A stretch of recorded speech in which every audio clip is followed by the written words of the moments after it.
Brahman protect us. May Brahman sustain us. May Brahman illumine our thinking process.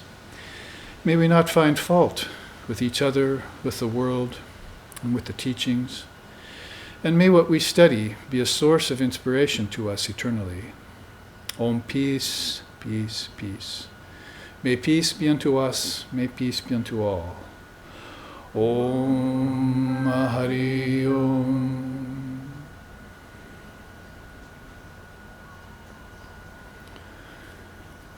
And now we have all gathered for the second in a series of classes called Tibetan Buddhism and Advaita Vedanta. And last week we went through the teachings on the Bardo states. That is, the focus was on how to be reborn consciously, which is going to presume that you also go to your death, your so-called death, passing from this particular form, this particular body, called the not-self, in a state of consciousness, and also that you've lived a life based on spiritual practice.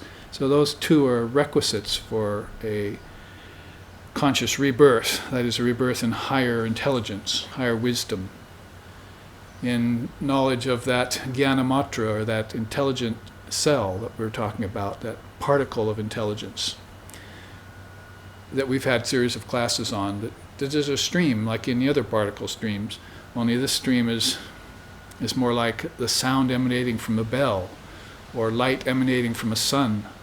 There are metaphors we can use in everyday life in the world, but this is something that can't be seen with the eyes, although some report to see a sort of aura or a divine light emanating off of beings who are immersed in the stream of intelligence. Higher consciousness or timeless, deathless awareness. Sometimes we borrow those terms in English to explain Sanskrit words like Brahman or Atman or Chaitanya, Pragyaparam, Tathagatagarbha, if you want to go toward the Buddhist way of speaking. And we will go toward the Buddhist way of speaking today, because the subject of my talk is Tibetan Buddhism and Advaita Vedanta. We recently gave a retreat on Zen Buddhism about a month back while we were in Oregon at the SRV ashram there. Prior to that, I remember a student saying, I'd really like to come to your Zen Buddhist retreat, but it's not my path. I'm a Vedantist. I said, if you were a Vedantist, you wouldn't say that. Because what have I been telling you all this time? That there is no such thing as a foreign religion, that all religion is indigenous to your soul. Indigenous to your soul.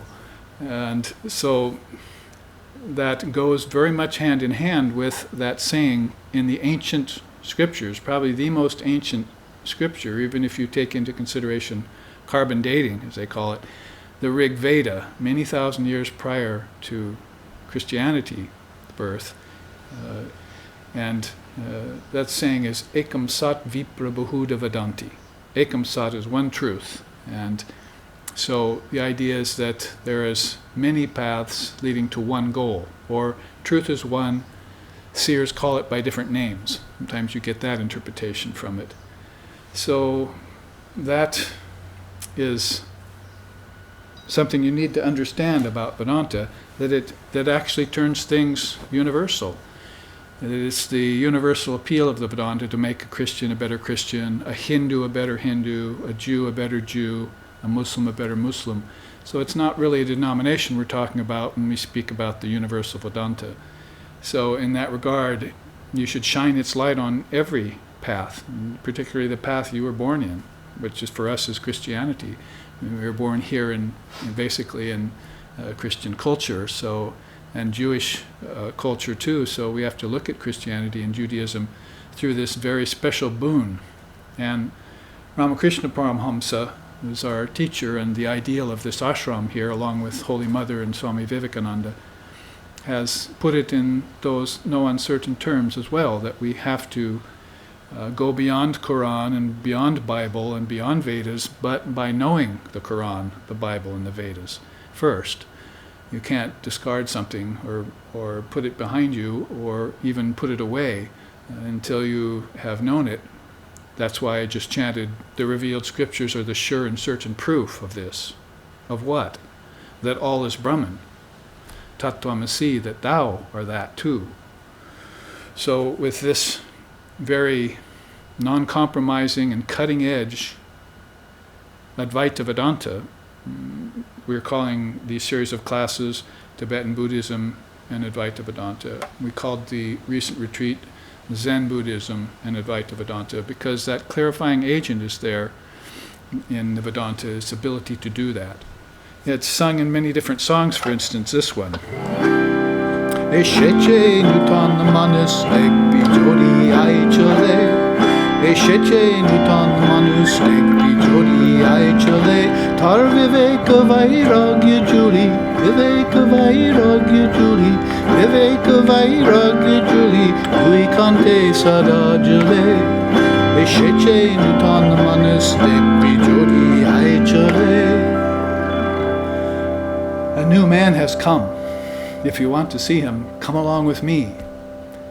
He wears over his shoulder a shoulder bag, and inside of it is only two things, viveka and vairagya, discrimination between the real and the unreal, and detachment from the unreal.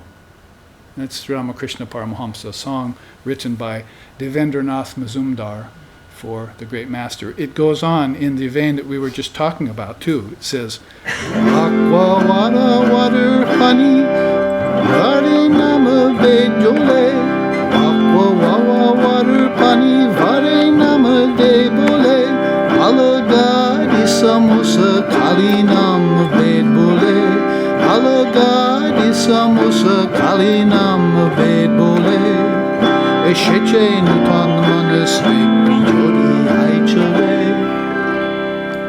You might have aqua, water, pani, vari. These are all different names for water in different traditions, in different languages.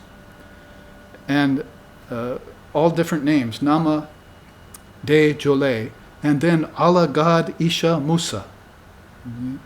Allah is the Almighty in the Muslim religion, and God is what we call it in tradition, in our tradition here, in Christianity that is. Isha is the name for the chosen ideal in Hinduism. Musa is Muhammad. Kali, Nam, Bed Bole. Kali is the Divine Mother, the ideal of the Shaktas. So, many different names for water, just like that. There are many different names for God, but it's all one substance. See, in the case of water, it's this liquid, and in the case of human beings, it's consciousness, that one foundational. They sing it in other ways too, in very beautiful ways. That this theme, you might call it, of universality.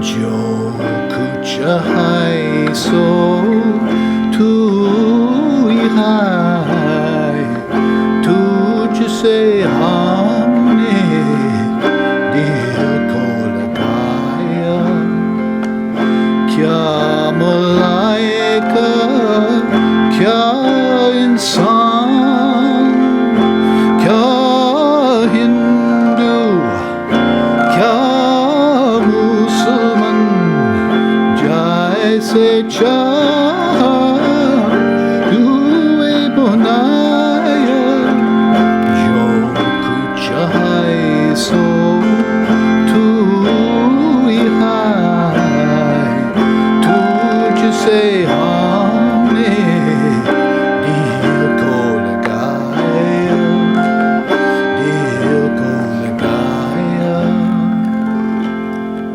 Churches, temples, Kaaba, you fashion them all and you cause beings to move into them and worship. You have become the worshipper, the act of worship, the place of worship. Nothing exists but thee. It's a beautiful, non-dual axioms and truths placed in a devotional setting. Very effective. It goes on to say, God, goddess, man, woman, Hindu, Muslim, Christian, all are brought into existence by thy own inscrutable will. What are these beings without you? They all exist in you. Further goes on to say, from the life heavens, throughout the boundless universes and into the darkest netherworlds, wherever our souls journey, we find only you, but nothing exists but you.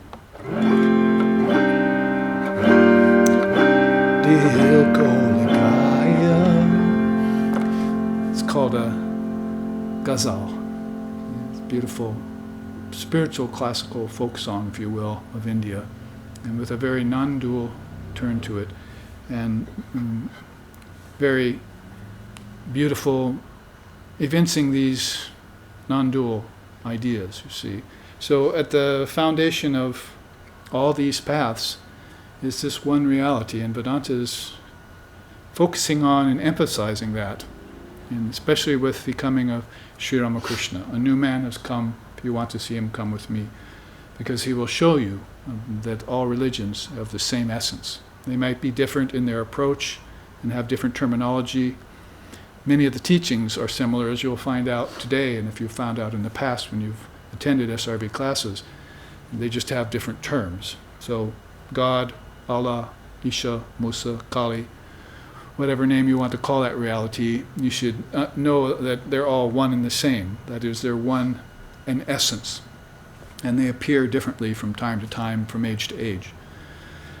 So with that message given, we can plunge into a teaching that signifies very much this non-duality. There it is, called the Mahamudra, or the Great Seal.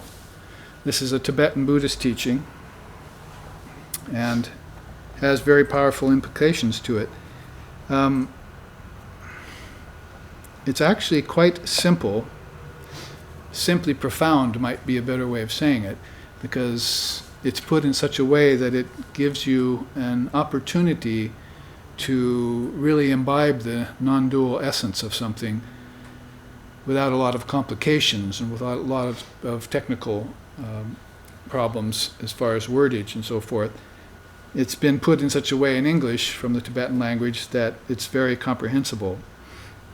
First of all, in the upper quote here, it tells us that Mahamudra was revealed by the Mahasiddha Tilopa, revealed to him by the Venerable Bodhisattva Samantrabhadra, and was then transmitted to Narada, to Marpa, and then to Milarepa in a sacred lineage succession. We call that Guru Parampara in Vedanta. From Guru to disciple, and the disciple passes it on to his disciples and students and so forth. And it comes down through a succession.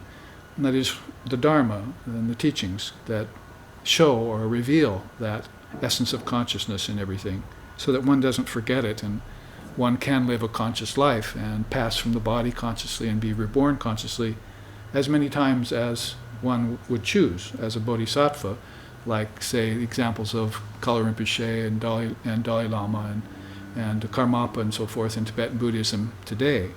Many different lives they've come back as the same soul, and they remember their past circumstances, and they never forget their message or their vows. So in that way, it started off in Tibet there, some 700 AD or so, when Marpa went across the Himalayas, which was very difficult to do at that time, and came down into India and learned it from Naropa, who had learned it from Tilopa. And these were Indian yogis, as it were, and with that heavy Buddhist influence from Lord Buddha, who had lived some 1,000 years previously, 550 years before Christ, and learned that great Indian darshana, we call it, called Buddhism, and brought it over the mountains back to Tibet, and then had his first major disciple in Milarepa, who learned it from him. So when we began to pick up on these special teachings, like the Bardo states we had last week, and the Mahamudra, that we're picking up today, the Great Seal it's called. Mudra means a kind of seal or a kind of position that you take. It can be a hand position, that's a kind of mudra, but it also could be a mental mudra. There are physical asanas, but there are also mental asanas, as we've learned in the past. Certain stances or perspectives that you take based upon higher intelligence, higher and your deeper vows and so forth, that you're not going to deviate from once you take them on. They could be anything from brahmacharya or celibacy to monasticism or sannyas, or a vow to practice sadhana and study scriptures and meditate. All sorts of those things build up the spiritual fiber of a person, and gives them character and allows them to begin to live a conscious life. So this has been done then in Tibet for some 1,300 years now. It's had that much time to develop. And one of the beautiful things that's come out of the teachings of Buddhism in Tibet is this Mahamudra, the Great Seal. It can be put, and it says here, for the practitioners of Dharma, this is a precious gem. So I'm taking that, both words, practitioner and Dharma, in a universal way. For all practitioners of spiritual life, for the Dharma that is in all of those paths, that is the seeking of the truth or the Dharma or the wisdom, that's a precious gem for everyone to listen to and take heed. So it basically is based in these three principles of the central practice of Mahamudra. One is the view, one is the practice, and one is action. So it's already very practical and very down to earth for us. It's not something that's too cerebral, and it's not something that's too transcendental. It's very much right down to earth that we can see this Buddha nature in everything, what Vedanta would call the Atman or the Paramatman. Buddhism would call Tathagarbha or Pragyaparam, the supreme intelligence Buddha referred to. So as far as the view, you can see written here, the view is what? How should we view everything? That all manifestation, the universe itself, is contained in the mind. That's the first part of the view, that everything comes from your mind. And we've been speaking that in terms of the 24 cosmic principles of Samkhya and the 8 limbs of yoga and the various teachings of the Vedanta. We have so many similar and correlative teachings about the mind-only schools, they're called, that everything is a manifestation of mind. Like I said, like a candle radiates heat and light, and like a bell emanates sound. The great mind emanates intelligence. It's a great sun of intelligence, if you will, or a great bell called the Om, or the Word, and it's unstruck. That is, until it's struck, universes don't appear. If it remains unstruck, then everything is held in potential in it. So almost correlative again is the Mahat, the great mind of Samkhya, with this sound of Om that Christ was trying to get his apostles to understand. In the beginning was the Word. He was always trying to get them to look into that deeper nature of vibration.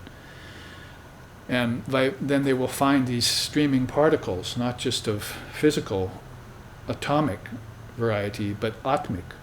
See, atomic, atmic, and everything that's in between, which is called chitta, or thought, vibration, and mind, how the mind vibrates, how the senses vibrate, how objects vibrate, and tracing them all back to a very definite source. So my point here in bringing up the Mahamudra is that the view of most people, that is the view of the worldly people, the view of the ignorant people, the view of the intellectuals, and the view of many religionists, is that of creationism, which is a very loaded term, as we've been talking about lately, if you look it up in the dictionary or in some various settings. But this idea that everything has come out of creation is rather contrary to what the mind-only schools are proposing.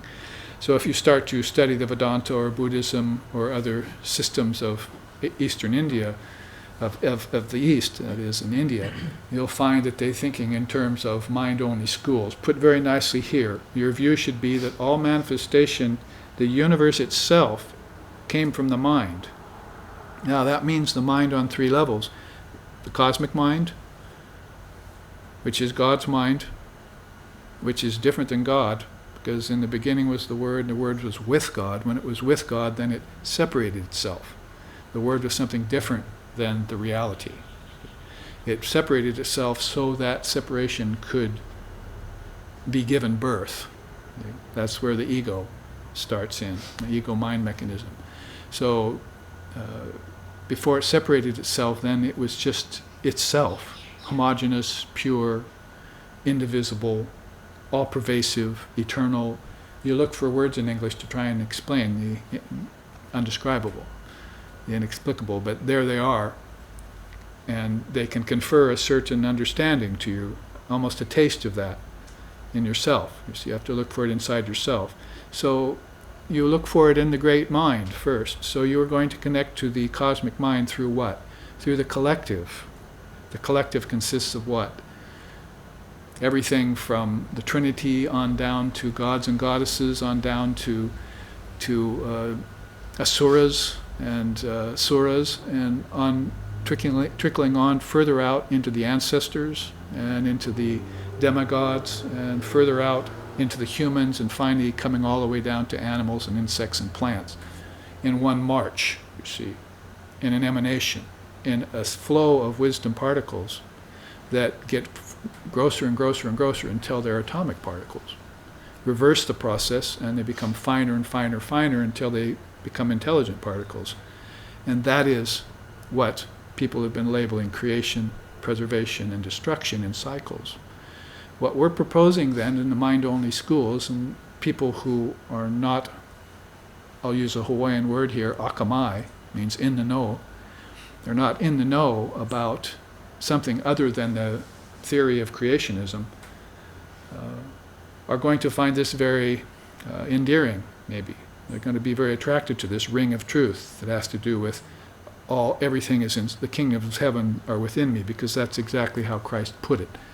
The kingdoms of heaven are within you means all these gradated levels of consciousness are within you, and they emanate out like the peal of a bell once it's struck, and then they return to the bell when the great tone disappears over 4,320,000,000 year cycles times 4 times 8 times 16, until you get into these very, very long cycles of time called yugas and mahayugas in our tradition. So the first part of this Mahamudra teaching and the view is that you must understand that there are many, many illumined souls, many, many illumined souls in different traditions that are thinking in terms not of getting something out of nothing, or not of creating your soul out of dust. Those are metaphoric only. They shouldn't be taken literally. They become superstitions, and then they impede religious progress, spiritual progress. As you take them as metaphors, they're fine, because you can't create a soul. A soul is pure consciousness, and it never was anything but pure consciousness. So when you talk in terms of mind-only schools, you're talking in terms of manifestation, of projection. And the best projector is the mind in cohorts with the intelligence. See, if you have your intelligence in hand, then you be the best projector. We talked about that last week in the Bardo states, right? Is that you project bodies. We had a new chart called the palette of future lives.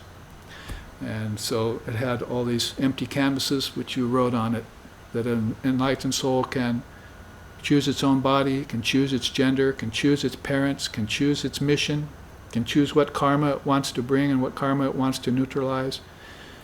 It has a wide variety of choices to it based on its enlightenment in the previous lifetime. So it's never caught. It's as Zen Buddhism says, it's a glistening serpent, never caught in its own coils. So this glistening serpent, you see, still remains itself, and it remains unfettered, unbound. So in that way, then you have this description of the self which is engaged in dynamism. That's Shakti power. It's manifesting itself. So from the great mind down to the collective mind, you're going to have to make connections. And then finally, it arrives at your individual mind. Not the brain, It'll eventually get there too, because the brain is born with the body. But when we're talking about the individual mind, we're talking about your power to think, and your power to separate yourself out, and your power to use your intelligence. And might as well then start counting all these other practices you do. Your power to meditate, your power to renounce, your power to have compassion, and all the other qualities begin to spill out of that if you have this great choice. Put very well in terms of the view of Mahamudra. Now that's the first part of the view that I've just described to you. The second part is, whereas the universe itself is contained in the mind, the true nature of mind is the realm of illumination, shining with radiance that can neither be conceived or touched. So, if you look into the ordinary mind, you're not going to see this. Even the very astute intellectual mind does not seem to hold its radiance very long, because it's very identified in with the brain, and with instincts, and with heredity, and with genes, and with incarnation, and it doesn't know about reincarnation yet. It's just thinking in terms of one lifetime scenario. It's not thinking outside the box yet. So the ordinary mind is, if you look at it and observe it, scrutinize it, examine it, is going to look very different than this description that the Buddhists are giving you. That the mind itself is the realm of illumination. Everything is emanating forth, and that's because the mind itself, the original mind, is the realm of radiance, of intelligence. So you begin to remake your idea of what the human mind is. First of all, it's not the brain. And second of all, it's not ordinary mind. It's original mind. And now you see why examples are used: pure mind, original mind, no mind in Zen. You have these different descriptions for it, that mind disappears. See? Like in the, we'll see this at our next Zen retreat here in SRV next weekend. We're having our Zen retreat, and you'll see the ox herding,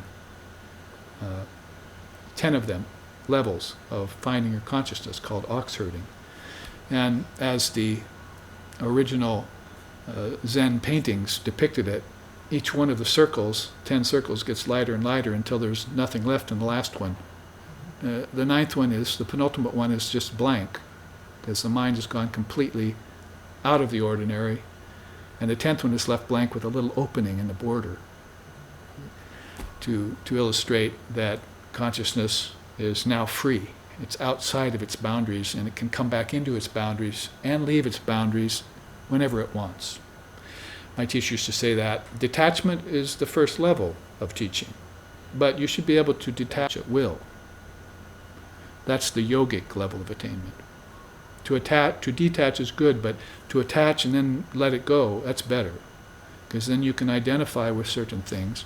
Probably better to say associate with them. Either way, you can identify or associate with certain things, and then when you're done with that thing, you immediately let it go. So you're never bound. You're not ever caught in your own coils. See? A snake that's just one big knot. And by the way, many people are looking like that in today's stressed out times. They're looking like they're caught in their own coils, and they're just a knot of nervousness and fear and doubt and ignorance. And they're not free from their own coils. Their own coils here would be karma, the karma that they're creating. So they're knotted up in their own karma. So that's not a good way to pass from your body. You'll return to your body, your next body, in that same kind of condition, which is evidenced by how many people are born bound and how few are born free. As contradictory as that sounds. Don't sing the song, please. So this is all some preamble and some information about the view, but the real essence of the view here is that all of manifestation, everything that you see manifested, is mind itself. It's, as Holy Mother used to say it, the world is just, objects are just thought made manifest. The pillow you sit on, the chair you sit on, the tree you're seeing, they're just thought made manifest, or just intelligence solidified Everything begins to look to you less and less like an object and more like a congealing of intelligence when you reach a higher state of samadhi. Like we were talking about this morning at satsang, if you were there in the live streaming. So that is a condition of samadhi that happens to a person. It's probably one of the earlier samadhis, is that everything begins to look like a manifestation of your own wisdom. That's called savitarka and nirvitarka and savichara and nirvichara. Those are two samadhis in 4 divisions, with 2 divisions each, that are all about knowledge samadhis, seeing everything as manifested intelligence. So here we have another version of that yogic teaching, Patanjali, in the form of this Tibetan yogic teaching in Buddhism about the view. This is the first of 3 positions. One is view, one is practice, and one is action. So I hope that that is clear to you, what the view is. In other words, this is the view you should adopt if you want to be a Buddhist, or if you want to seek spirituality outside the box, as I was just talking about. You should start thinking of things, everything is my own mind, manifested. All objects are my own intelligence, solidified.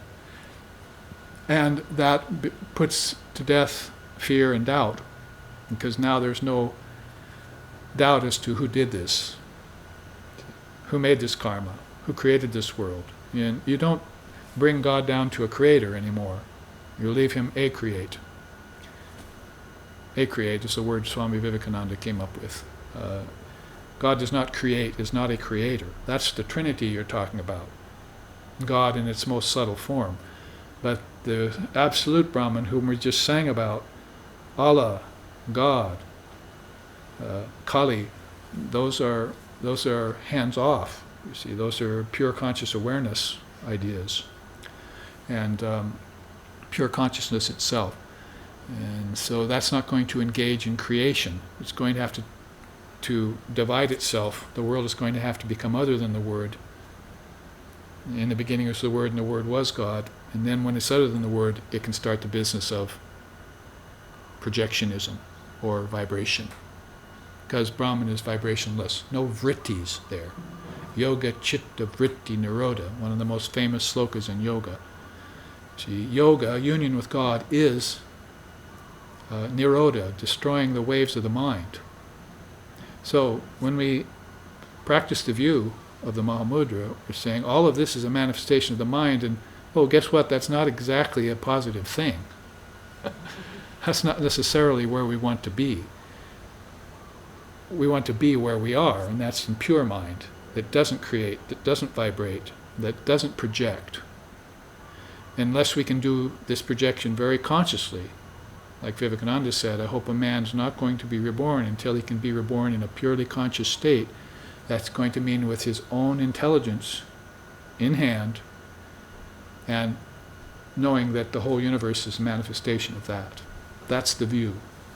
And that the mind is a pool of radiance, a pool of intelligence, and especially when it's mated with the word, Mahat, or the cosmic mind.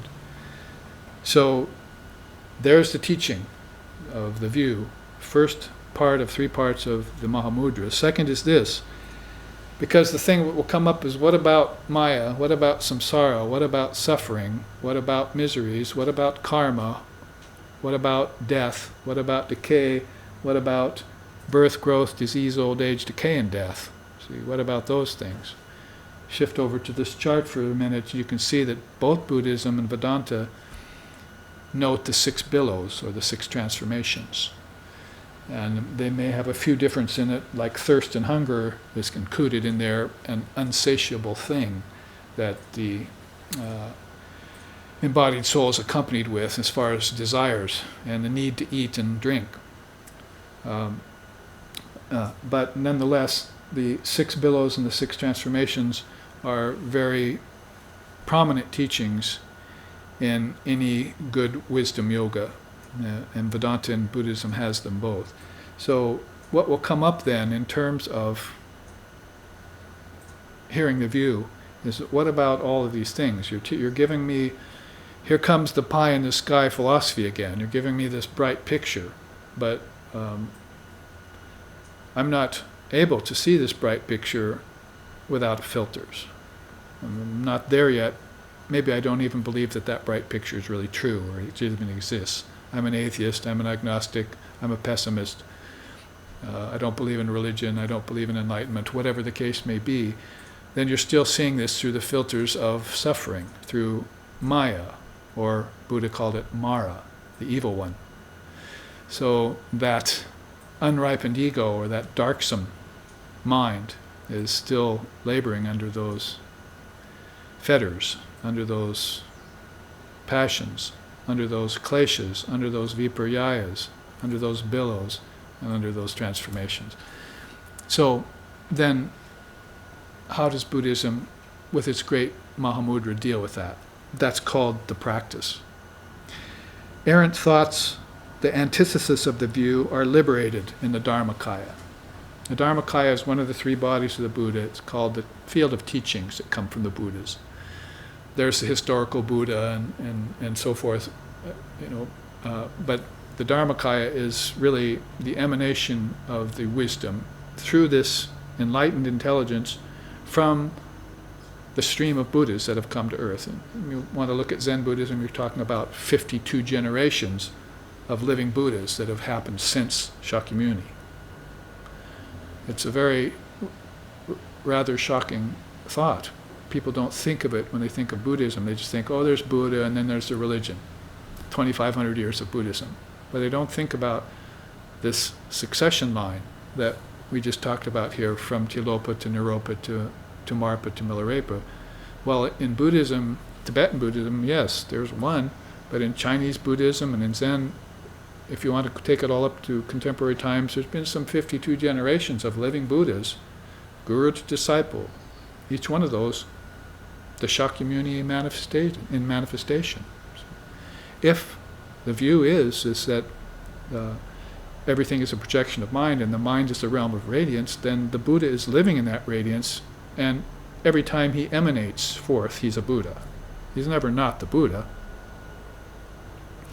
So his students, as we would put it in our tradition, are mind-born children. They're not having necessarily, although some of them did later, and some of the Tibetans do too, they're not having blood children or blood family, they're having mind-born children, passing on the teachings to people that necessarily, from all outer circumstances, they didn't even know or had never met in that lifetime. Yet they recognize the Dharma successor, he comes forward, they transfer or transmit or transmit is a good word. They give the transmission of wisdom to that Buddha successor, and that awakening continues on the line of teachings. Guru Parampara in our tradition, this line of 52 generations of Buddha in the Buddhist tradition. So that's something to think about. So that is the one living Buddha in all 52 generations that you're seeing. They're one consciousness. It appears like many souls, it's just one soul. Now, might not want to use that word self or soul in terms of talking about Buddhism, but one living, pure mind stream. So the antithesis of the view is this idea of errant thoughts.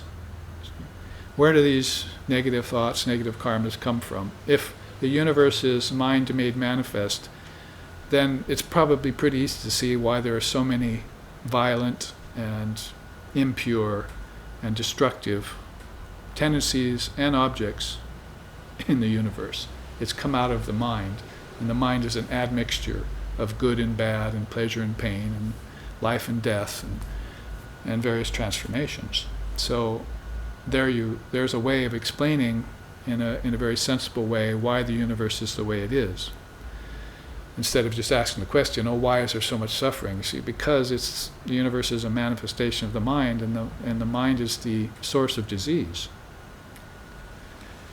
It's the source of remedies too. Let's look on. He says, awareness, illumination is always blissful there, so meditate in a manner of non-doing and non-effort.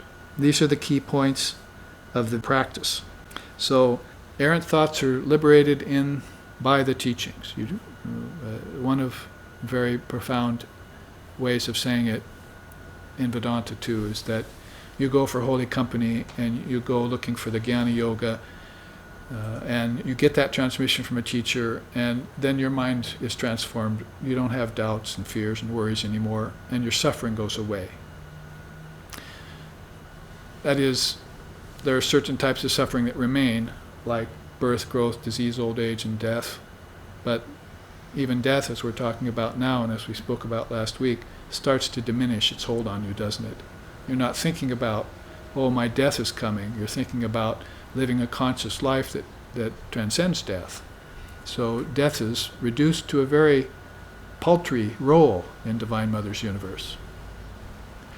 As one song in India sings, very paltry role. See? And doesn't need to be the end-all and be-all of existence. It plays a very small part of things. So you begin to think about death differently just when you begin to think about the nature of mind via this view. So errant thoughts will come forward when you hear the view, and you will dunk them into the Dharmakaya like a towel into a ocean. See, as Sri Ramakrishna said, the mind is the towel, the ocean is these teachings, Dharmakaya, and you just dunk them in there over and over again. You don't ask why, and you don't worry about the outcome. You just wake up one day and you say, my delusion is gone, utterly gone. And there all of a sudden your ignorance has died, and you're not deluded anymore. You might as well call that enlightenment. At least it's a first level of samadhi or wisdom samadhi that's dawned upon you. And that's what they're speaking about here. So meditate in a manner of non-doing, of non-effort. These are the key points of the view. Why should you exert much effort towards that kind of goal-oriented practice when the Dharmakaya will do it all for you? All you need to do is show up. Is that, I think, the mantra of today, you see. All you need to do is show up, sit in the Dharma, and the Dharma will remind you of your true nature. Many beautiful songs have been written not only in the Vedantic way and in the Bhakti tradition, but in Tibetan Buddhism too, by beings like Milarepa. Says, when I think of the Dharma, I can't help but get inspired, and when I get inspired, I can't help but share the Dharma with other people. I'm so enthused about the Dharmic teachings and what they did to me that I have to go out and share them with others. I caught that disease early on, some 20, 30 years ago, and I started singing the songs and teaching. And when my teacher saw me doing that, he said, yes, sing those songs and your whole life will become a song. And I can attest to that. So it'll become a song. And we'll look at that in terms of King Janaka's victory pretty soon. His song of victory. That's a very beautiful teaching out of Lord Vashishta. But let's finish the Mahamudra first. Otherwise I'm going to get too many charts going at once, which is my tendency. I'll read that again. That is the practice. Errant thoughts, the antithesis of the view, are liberated in the Dharmakaya.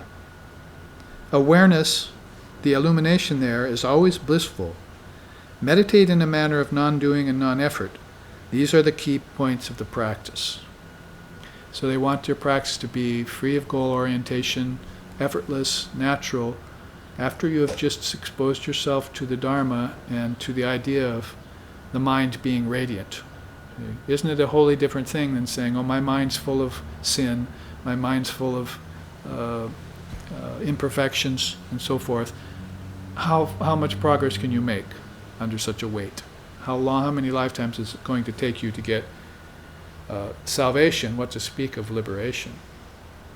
So if you take this Mahamudra, the Great Seal, and impress that upon your mind, you see, all of a sudden you have changed everything about the conventional way of thinking that your culture, your family line, your series of births have taught you, and taught you wrongly. You're deprogramming in the fastest way when you take up a teaching like that, and you take it seriously.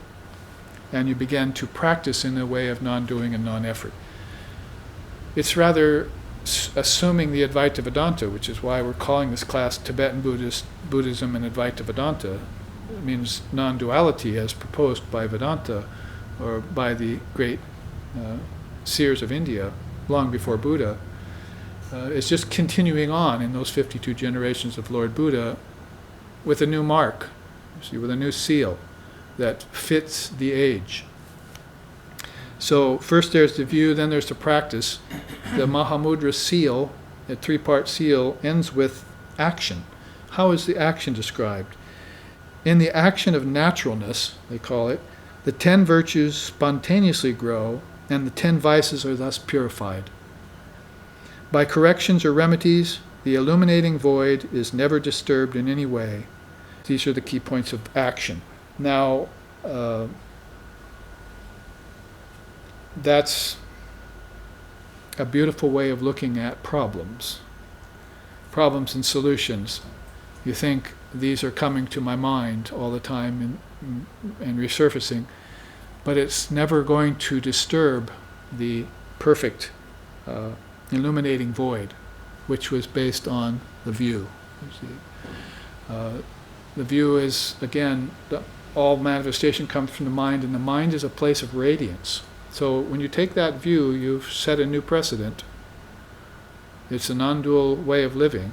You're saying, all of this is perfection, all of this is the light of radiance, everything is radiated with intelligence, a puja is going on everywhere. However you want to put it, and whether way you put it through your particular temperament and your particular practice, if you take on that view, then immediately what's going to happen is the teachings will come forward from within you, and you'll know how to act. See? That is, any trials or challenges that accost you along the way of action will be immediately liberated in the Dharmakaya and in this illuminating void, because that's its nature. And it's all based in the view. If you have the view, right orientation first, then you're going to be very sure of that. Here's the Four Noble Truths and the Eightfold Path. Perfect view is first. You see. So let me depart from that Mahamudra chart for just a second to show you how the Ashtangika Marga, the Eightfold Path, which was much earlier than this Mahamudra seal in Tibet, says it. You must have samyak dristi, perfect view first. If you have that perfect view, direct insight into the Dharmakaya, into the field of the teachings, knowledge of the unity of all existence. You see how it's explained in earlier Buddhism, in the Hinayana path, the earliest of all Buddhist teachings, 550 years BC. And then you can go on to perfect resolve. You can go on to perfect speech, perfect conduct, perfect livelihood, perfect effort. Who wouldn't want those? Especially perfect livelihood. In this day and times, everyone is having to make their way in the world. And then finally end up with perfect mindfulness and perfect concentration. We were talking about that in the live streaming class today. I'm live streaming satsang this morning. That is basically a certain kind of concentration called samadhana, which allows you to concentrate only on reality and put everything else behind you. That's how one gets to faith, from belief. One goes from belief to faith. It's going to be a key piece in the process, is when you get that perfect concentration. So it's very important to the Eightfold Path, as you can see. So let's quit calling Buddhism pessimistic. It starts out by saying that there is pain, dukkha, and the pain is sorrow, lamentation, grief, despair, and so forth.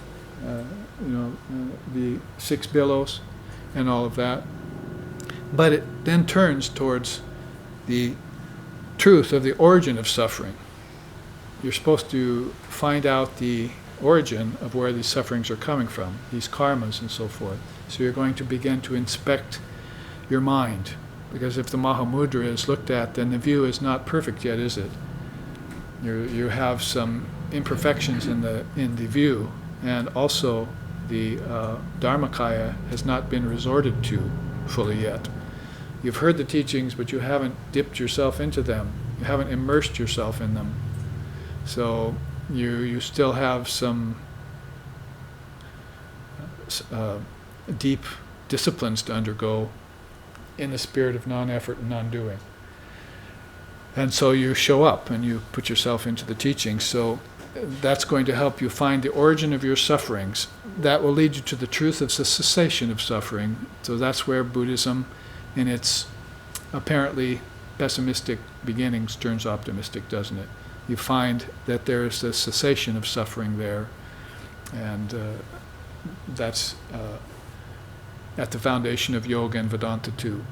Basically, you transcend your suffering, you transform it. You transform poison into nectar, as the Tantricists say. And then the fourth noble truth is there's an eightfold path that will help you realize the cessation of suffering. And that's what we just looked at. So, Four Noble Truths, Eightfold Path, a very prominent and a very well-known teaching. I won't go into it in depth here, but I referred to it because of the idea of perfect view. Now back to the Mahamudra, we see that to finish the class they have a little clarification for us in this sidebar that I've put together at the bottom. The three principles of the central practice of Mahamudra. A, the basis is that all phenomena bear the seal of combined emptiness and luminosity. You can see later on how Zen benefited from this kind of interpretation that Tibetan Buddhism gave to the early Hinayana path of Buddhism. Basically, emptiness and luminosity are put together here. When you first hear the teachings of Advaita Vedanta, or you first hear the teachings of Buddhism, it sounds like nihilism and voidism to you. You think that maybe the idea of emptiness is that there's nothing there, so you don't know how to meditate on it or how to think of it. You think maybe it's just the emptiness of ego. But Sri Ramakrishna Paramahamsa said, as long as you're in the body, you can never get rid of the ego. You just have to keep it at a minimum, keep it diminished, its influence. So you began to think in terms of a more practical way of looking at it. And when you get to the basis of the teaching in Mahamudra, you find out that they're putting their description of emptiness is that it's full of luminosity. It's not emptiness like a void, or emptiness like blackness, or emptiness like nothingness. It's luminosity. Didn't we just say in the view that the whole universe is contained in the mind, and the mind is the realm of luminosity?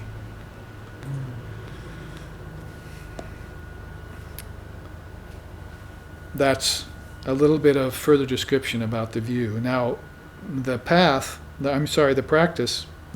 path or the practice they call it, is divided up this way: direct, effortless experience of the nature of pure mind. That's where we have these great Advaitic teachings in the Ashtavakra Samhita or the Avadhuta Gita that says, Mano Vanasham Natu Naiva Shudam, Guru Padesham Natu Naiva Shudam, Sadanga Yoga Natu Naiva Shudam.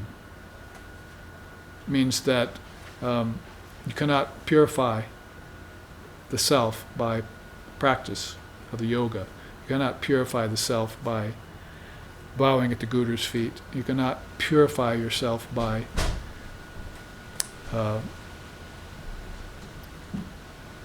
destroying the waves of the mind, because the self's already pure. So you should be thinking about that teaching of the Mahamudra then, that's telling you that your direct spiritual experience of pure mind is going to end this cycle of problems and solutions.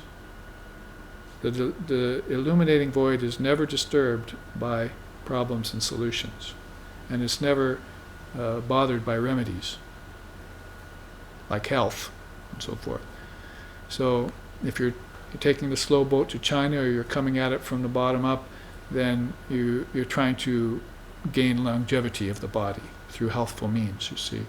But you haven't walked straight up to the pure mind and looked at it and said, There are no problems, there are no solutions, there's just the great illuminating void.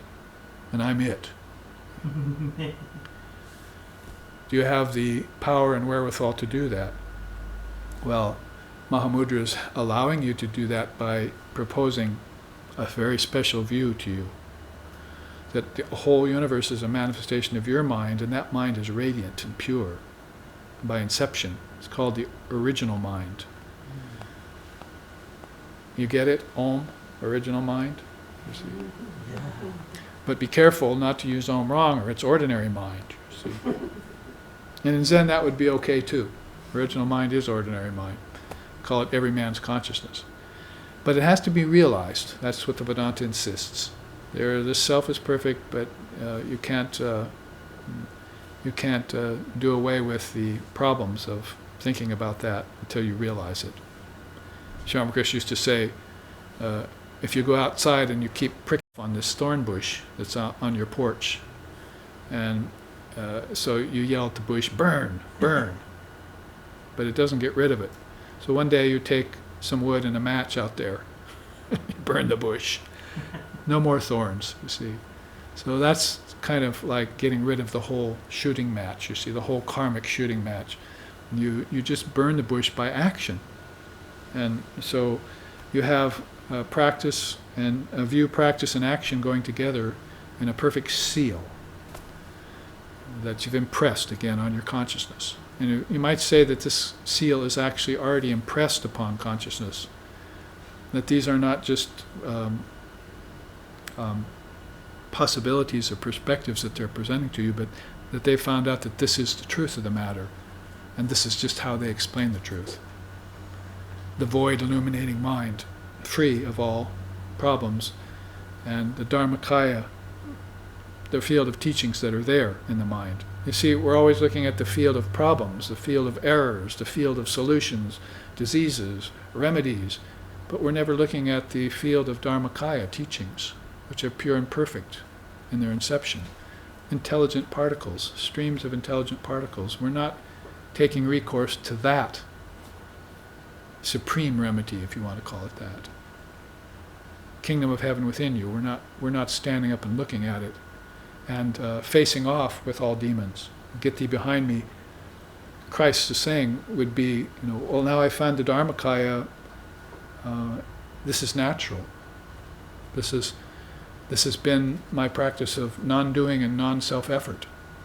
I arrived here without a bead of sweat on my soul. See, it's been perfectly natural. You say the word they use here is spontaneous.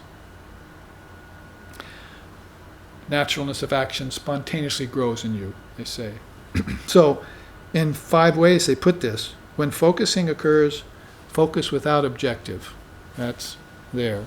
When focusing occurs, focus without objective. Remember, everything has been pointing to this goalless orientation. Goal-oriented practice is always going to bear a fruit, you see, and a fruit isn't necessarily what you want. That is, a fruit is going to be called a remedy, right? And then there's going to be another solution that may follow, another problem that may follow that solution. So until you get to the ultimate solution of all, then you're going to have to follow this very effortless way. So when focusing occurs, focus without objective. When stabilizing occurs, stabilize without distraction. Your meditation stabilize in the view, in the practice, and let your action also follow suit.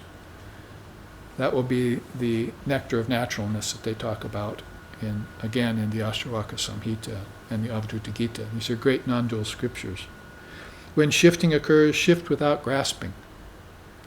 So if you have a perspective and a view, and you find yourself still laboring under old habits, God creates, or 7 days creation theory, or whatever you've been programmed with, but now you realize that's you can let go of that. There's a higher way of saying that, a higher way of realizing that. So when you make that shift without grasping. Make it a natural sequence, because you're now released into the Dharmakaya. You're like Sri Ramakrishna said, a fish let out of a goldfish bowl, you see, into the lake. Imagine what it would feel like, having spent most of its life in a goldfish bowl, going under a little bridge. again and again. You see, that's circles of lifetimes. So imagine if somebody just took it and said, oh, I'm going to free you now, like a bird from a cage, into the air, and the fish was released into the lake. See, so that's what happens when you enter into the Dharmakaya, the field of teachings, and it completely releases you from old ways of thinking. So when that happens, let it happen naturally. Don't grasp it like, oh, I've seen the truth, I must hang on to it. You see, because anything you grasp at tends to run away from you. See, so you must shift naturally if you're to follow your original vow that you made toward the view. If you accept this view and you practice it, this is the way you're going to have to practice it, in other words. And when manifestations occur, experience them as reality. Before you're looking at manifestation as a problem, you see. I just had my first baby, not me personally, but if you were to say that, you see, then you can look at it as manifestation, right? The manifestation of a soul and a body. This brings a great problem for me. Lots of concerns, lots of potential worries, lots of responsibilities, lots of duties. But if you were to look at that as a manifestation of God, then you'd be looking at your child as a manifestation of reality. It's come out of your own mind, right? Because all manifestation has come out of your mind, so this child has come out of your own mind. It hasn't come out of just your body. It will look something like you, most likely, but it's really going to look more like your mind. You see, and you'll be sharing the same mind. And if you raise the children in the Dharma, in the Dharmakaya, in the field of teachings and virtues, then it will develop those things quickly and will release itself. And then you've got a guru all your life, you see. Very possible that disciples who go to gurus had them as their child in an earlier lifetime and taught them well, and they exceeded them. My teacher was always saying that. You must become greater than your teacher. Because why?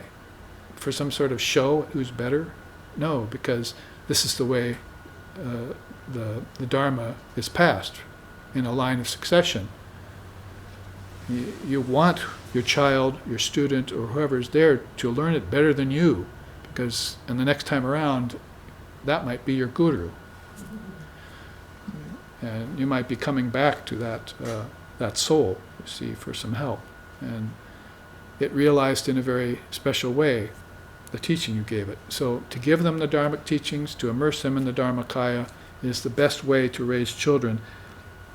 And to start out then, you're going to have to experience them as reality, not as illusion, not as Maya, not as problems, not as my life is over, and I have to give everything to my children now, but you have to see them as manifestation of God.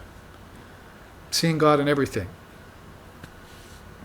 The fifth and final point of the path they bring out is when liberation occurs, allow that to occur naturally. They say, do your meditations and so forth and your shifts of thinking without grasping. But when finally that moment of illumination comes, make sure that you let it dawn on you naturally. That's called sahaja samadhi. And the idea, the story they give about it is an elephant enters into a lake and nothing happens to the lake. Samadhi happened to a person and doesn't look any different now than he did when he was ignorant. It's the same person. Which is why Holy Mother said, have I grown 2 horns? Is that why you've come to see me? In other words, they hear she's enlightened, they go looking for her, they expect to see some spectacle. She's still the village woman sitting there with her white cloth on, kneading bread on the floor, and talking to her students. But she's enlightened, see. But you can't see it from the outside. You didn't see the process of enlightenment that went on inside of her. Or, in her case, for how many lives of enlightenment she lived.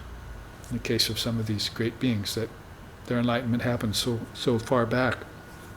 Or possibly in the case of a Nityasiddha, They never knew what suffering and ignorance was. Any suffering they knew was on your account. That's the sacrifice Ishvara makes when it comes into form. I mean, that's very well instanced in some of the studies of Sri Ramakrishna and Holy Mother's life we took. Once Sri Ramakrishna lost a nephew, I think it was, and he said, "Oh, now I know what the people of the world feel like. When I lost him, I felt like my heart was being wrung like a wet towel." See? So he said that as if he had never experienced suffering before. So this is how you have to look at a Nityasiddha or an avatar, is that it wasn't a time when they needed to get enlightened. These are very special souls, cosmic, beyond cosmic souls. They come straight out of the light. They're cut in pure consciousness. Pure conscious awareness is their form. So when they take on a human form, it looks like their mind, pure. And that's why Sri Ramakrishna could be the paragon of universal harmony, could bring the Divine Mother path to earth, and could liberate and bring 5 million people to enlightenment, which is how many are following him now, after just a little over 100 years since his passing.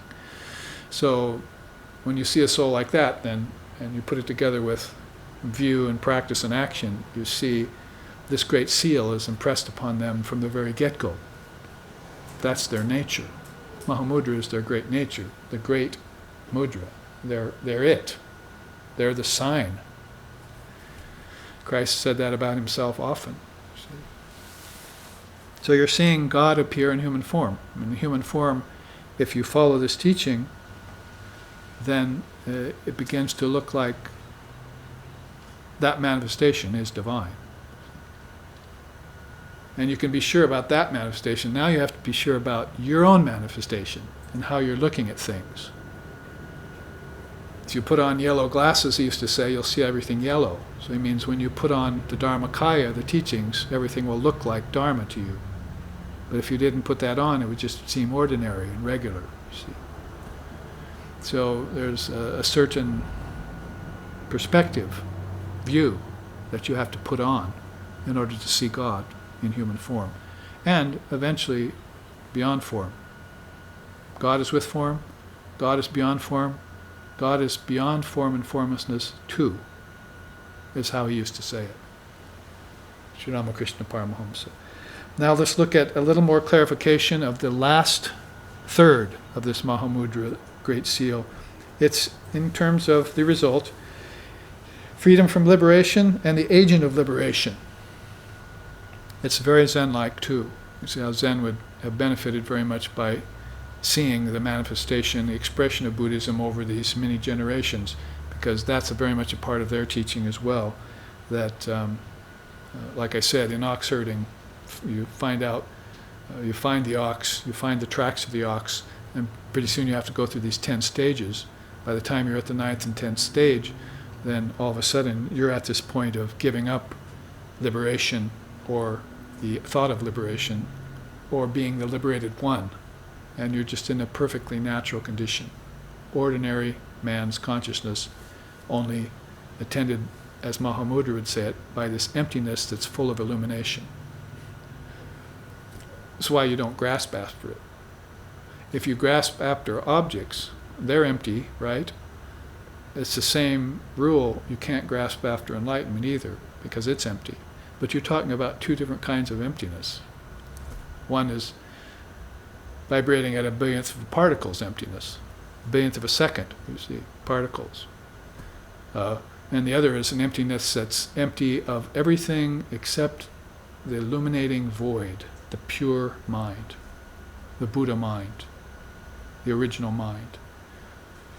So the idea would be that there's no liberation, and that's actually what's put right here in this famous excerpt that everyone likes from the Diamond Sutra. It says, "There is no nirvana to attain beyond, there is no samsara here to renounce." Mm-hmm. So you're getting over the idea of even the subtlemost of dualities.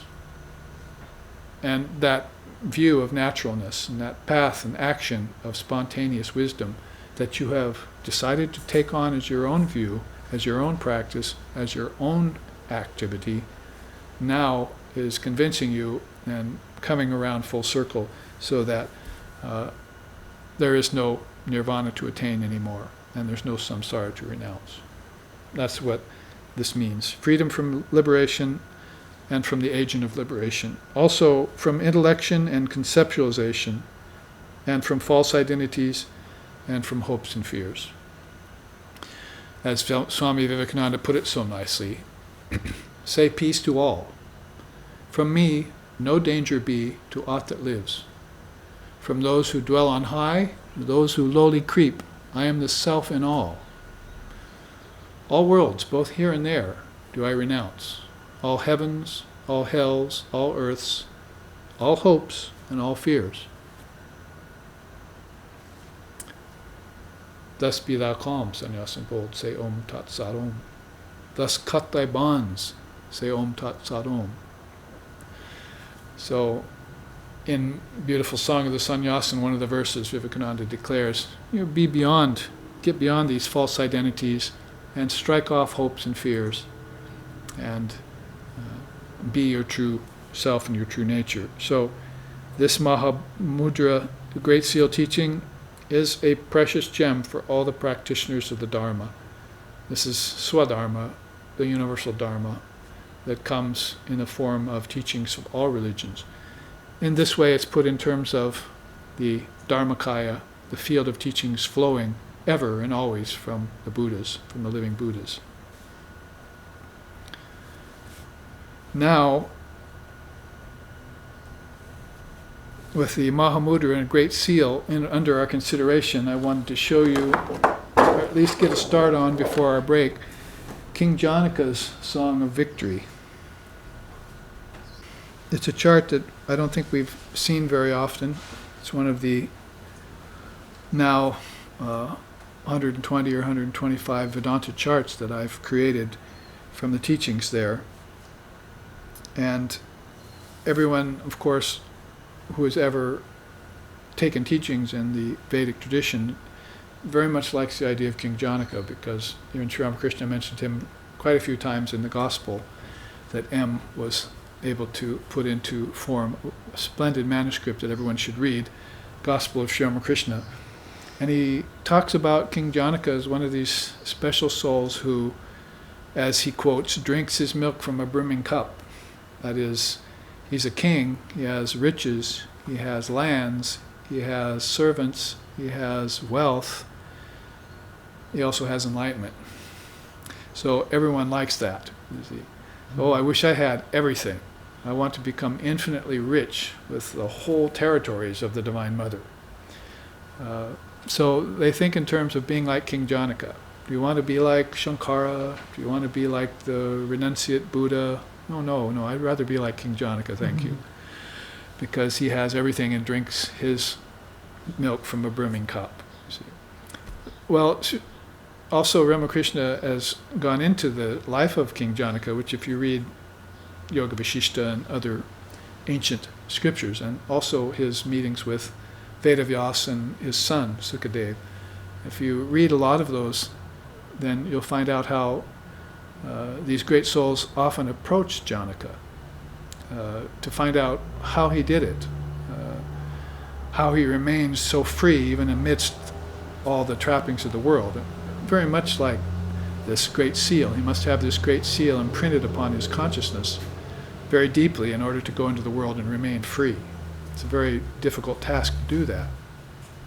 They say any kind of association with wealth whatsoever leaves a little distortion on the mind. It doesn't matter who it is. If you're close to wealth, there'll be some distortion.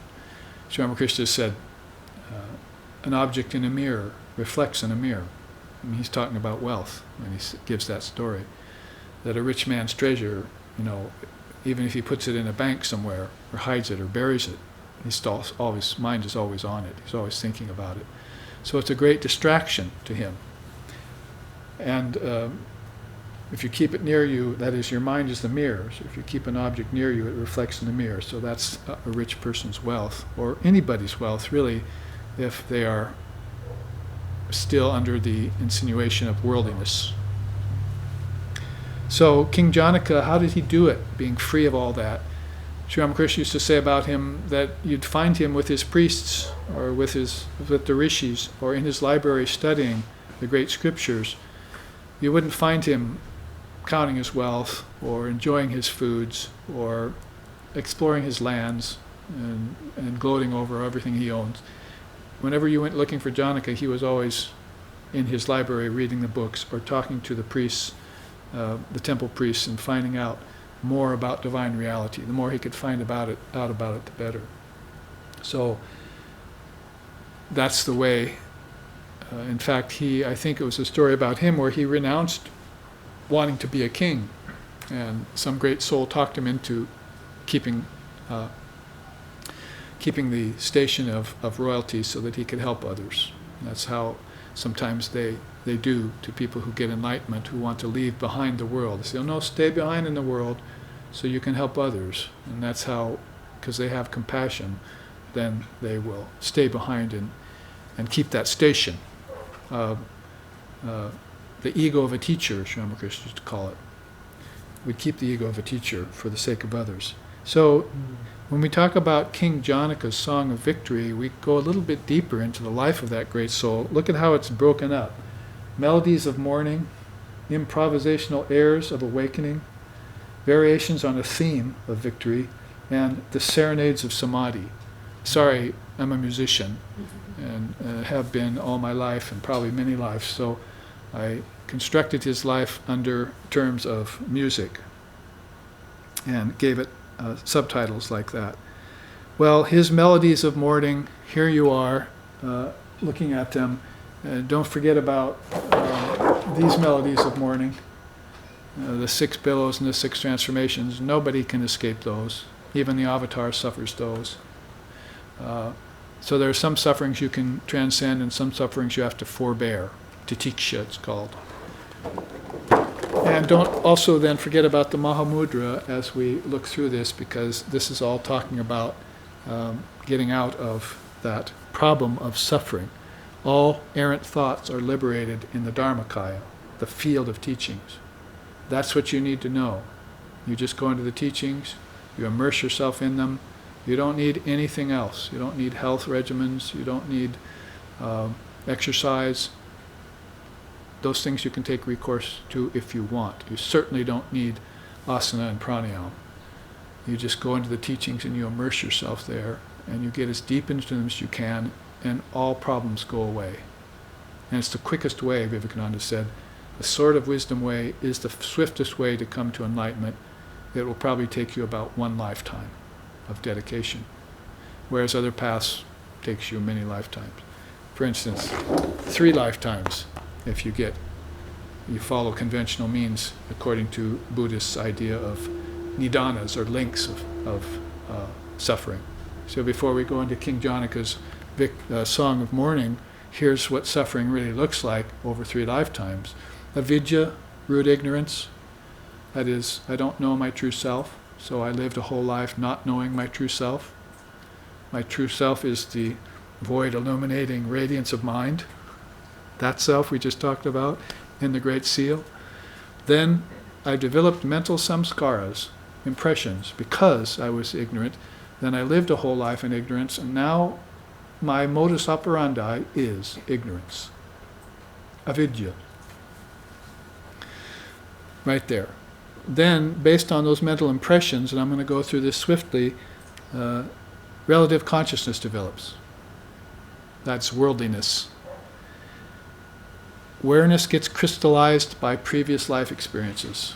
And you might notice that in people, and maybe have noticed that in yourself as you've struggled to get free, is that you've fallen into certain traps and moorings that kept your sailing ship from, as Ramprasad sings in some of the songs, from escaping out of port into the open waters, flying, becoming free. And those things are keeping you bound. So strike off thy fetters, as Vivekananda says, bonds that bind thee down. From relative consciousness, name and form, That is, this is where a new body develops. These developed your first body in ignorance, your second body starts here, and a fresh body is formed based on your impulses from the past. Then the 6 bases are operative. They expose the realm of the senses to more karma. That is, you begin to focus the senses upon the objects, and they become, they convince you that the world is real. Sri Ramakrishna says, the more lives you live in ignorance, the more the world appears as real to you. Beautiful statement in the Gospel of Ramakrishna, hidden amongst 1,000 other pages. The more lifetimes you live in ignorance, avidya, the more you begin to believe that the world is real. The first thing Vedanta tells you when you come into holy company is the world's unreal. Only Brahman is real. So people overlook the second half of that statement and just begin to grieve that the world is unreal. Or they don't want to hear it. Say, oh, I don't believe you, I'm going away now to experience the world some more. And so this process, they haven't broken or snapped the chains of rebirth yet. And if you want proof of that, just go out in the world and start looking. Just look and see how many people are really free, how many people are really bound, how many people are nervous wrecks and suffering, how many people are peaceful. It's going to convince you right away that there must be something, at least, to this idea of reincarnation and in ignorance. See? And the Mahamudra then will convince you that there's always also something to reincarnation in radiance, out of your own pure mind, after dipping yourself in the teachings and getting free, coming to know the truth, and the truth shall set you free. Set you free, brother. Yeah. So the 6 bases, sparsha, contact and relations, furthers the problem. Intermingling with the world and its people and its objects contribute to karmic conditioning. You're not intermingling with holy company, with the dharmic, with the dharma, and the people who are in sanghas and the people who are in special situations, the seekers, the spiritual beings. You're not mingling with them. You're mingling with people of the world, families in ignorance, and societies in ignorance. And so sparsha, that actually thickens the pot. You see, more vines of karma are growing in your second lifetime. It's going to take you 3 lifetimes to get free of this, they say. Vedana, sensation, contact with the senses, with their objects basically, believing the objects to be real and seeking pleasures of the senses and forgoing the difficulties of spiritual practice. What is sweet in the beginning, Krishna says in the Gita, you must eschew that. And what is sour in the beginning, you must take that to yourself. What's sour in the beginning is having to do your spiritual practice. What's sweet in the beginning is those things given to you as objects to please the senses. That turns sour later. So he's wanting you to free yourself from that tendency by seeking that which is seemingly poisonous to the rest of the world, and turning it and watching it turn into nectar as you practice. Then you have trishna, craving and desire, which thickens it. Attachment, a new birth, that's the 3rd body. Then jati, rebirth again, and old age and death. We've gone through this chart several times before. I bring it up simply to show you the stages of progress that happen to be in these 12 links, or nidanas they're called in Buddhism, which cover some 3 lifetimes, which will, unless you have a very special boon, special grace of a holy soul, a luminous soul to teach you, and a desire for liberation and a human body, it's going to be very difficult for you to snap this in less than 3 lifetimes. That's the way the Buddhists present it. 3 lifetimes would actually be quick. You're talking about people who are living hundreds and thousands of lives in ignorance over long cycles. They bring that up too in the teachings.